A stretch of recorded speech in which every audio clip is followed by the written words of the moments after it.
আসসালামু আলাইকুম প্রিয় দর্শক, আসসালামু আলাইকুম। ওইখানে কিষানি আছে, দেখাবো আপনাদেরকে। লাল শাক উঠাইতেছে তারা। দেখেন এই যে পাট শাক চাষ করছে, দেখতে পাচ্ছেন। হয়তোবা লাল শাকটা বেশি একটা সুন্দর হয় নাই, পাতলা পাতলা হয়েছে, বেশি ডক হয় নাই। দেখেন পাট শাকটা সুন্দর হয়েছে, পাট শাকটা দেখাইতেছে আপনাদেরকে। এখানে আর ওই যে সুন্দর ওই ক্ষেতে আরেকজনের যে ক্ষেত করছে সেটার মধ্যে সুন্দর পাট শাক, লাল শাক হয়েছে, পাট শাক হয়েছে। দেখেন ওই যে আরেকজন পুঁই শাক কাটছে, পুঁই শাক নিয়ে মাথায় নিয়ে বাসায় চলে যেতেছে। সকালবেলা হয়তো বা বাজারে নিয়ে বিক্রি করব। দেখেন দেখাইতেছে আপনাদের, পুঁই শাক নিয়ে আসতেছে। আর এখানে এই যে যারা কৃষিকাজ নির্ভরশীল যাদের, তারা এই শাক উঠাইতেছে সুন্দর। দেখেন আপনাদেরকে দেখাইতেছি। দেশের বাহিরে যারা আছে, দেশে যারা আছে, তারা সকলেই দেখবেন সুন্দর এই যে লাল শাক। তারা এই যে ভিডিও আপনাদেরকে উপহার দিলাম। এই দেখেন তারা লাল শাক উঠাইতেছে। কত করে বিক্রি করতেছে এটা?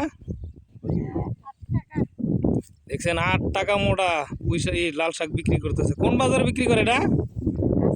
কাঁচকুড়া বাজার। প্রিয় দর্শক দেখেন, আমরা হয়তোবা এলাকার লোক যারা, তারা কাঁচকুড়া বাজার অবশ্যই চিনি। আর যারা এলাকার বাইরে সেটা আমরা হয়তোবা চিনি না। সেটা হচ্ছে আমাদের 44 নং ওয়ার্ডের ভিতরে, আর থানা পড়ছে উত্তরখান এবং ঢাকা জেলা, বাংলাদেশ। হ্যাঁ, এখানে আমাদের কাঁচকুড়া বাজার। আর ওই যে দেখেন বিল্ডিং দেখা যাচ্ছে বড় বড়, সেটা হচ্ছে আপনার খিলক্ষেত থানাধীন। এটা স্বদেশ প্রপার্টিস লিমিটেডের যে বিল্ডিংগুলি, সেটা ওইখানে দেখা যাইতেছে। আর এদিক দিয়ে দেখা যাইতেছে আপনার একটা গ্রাম আছে। দেখেন এই যে ছোট্ট গ্রাম আছে। এখানে কত নানা প্রজাতির শাকসবজি উৎপাদন হইতেছে এখানে। দেখেন এই যে দেখছেন, এই যে এরা কি সুন্দর করে যেখানে শাক উঠাইতেছে, এই যে দেখছেন, এই দেখেন। ঠিক আছে, দেখেন আপনাদেরকে দেখাইছি লাল শাক উঠাইতেছে সুন্দর করে। দেখেন কত সুন্দর শাক। একটা ফসল ফলাইতে গেলে যতটুক শ্রম দেওয়ান লাগে, ততটুক শ্রমের মূল্য যদি তারা পায়, অবশ্যই তারা কিন্তু শ্রম দিতে হাসি খুশি লাগে।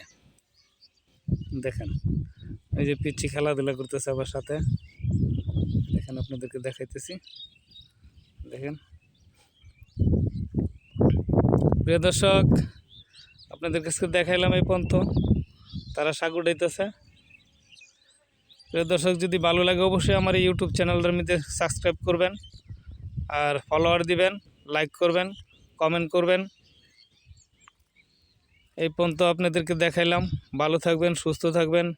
হয়তোবা নতুন কোনো কৃষিকাজে আবার নতুন কোনো স্থানে নতুন ভালো কোনো পরিবেশ আরও দেখাতে পারি ইনশাল্লাহ। এ পর্যন্ত ভালো থাকবেন, সুস্থ থাকবেন। আল্লাহ হাফেজ, আসসালামু আলাইকুম।